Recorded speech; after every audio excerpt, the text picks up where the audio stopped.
મારા હસબન્ડને આ બાલાજીના ચટપટા સેવ મમરા બહુ જ ભાવે છે.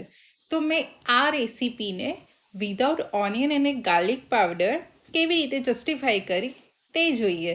એના માટે મેં આ રીતે જે મમરા મળે છે બજારમાં એને આ રીતે ચારણામાં ચાળી લીધા કે જેથી એનો જે એક્સ્ટ્રા ડસ્ટ હોય નીકળી જાય. હવે મિક્સર ગ્રાઇન્ડરમાં 1 ચમચી ખાંડ, 5 ચમચી લીંબુના ફૂલ, એ બેને એક વખત એક ટર્ન ફેરવી અને એને ગ્રાઇન્ડ કરી લીધા.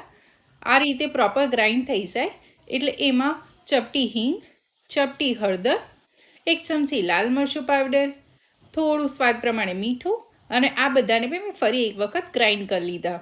હવે આ રીતનો આપણો ચટપટો મસાલો રેડી થઈ ગયો છે. હવે ઓનિયન ફ્લેવરનો ટચ આપવા માટે આ રીતે મેં અડધી ડુંગળીને તેલમાં લઈ અને એને આ રીતે તળી લેવાની છે.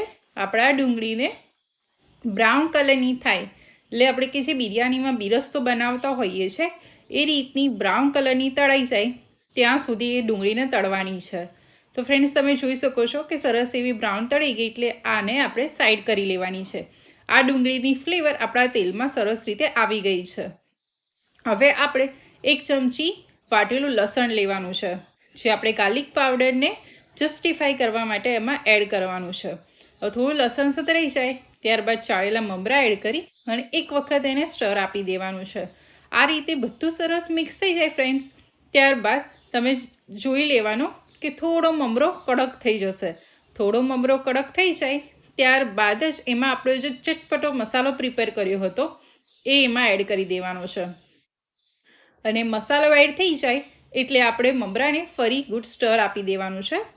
આપણો જે ચટપટો મસાલો છે એ દરેક મમરા પર પ્રોપર કોટ થઈ જાય ત્યાં સુધી આપણે એને મિક્સ કરી લઈશું. ફ્રેન્ડ્સ, તમે જોઈ શકો છો કે આપણે નોર્મલ ઘરમાં ઓનિયન પાવડર અને ગાર્લિક પાવડર હોતો નથી, પણ એમાં ફ્લેવરમાં હોય છે એટલે મેં એને જસ્ટિફાઈ કરવા માટે આ રીતે એને ફ્લેવરનો ટચ આપ્યો છે.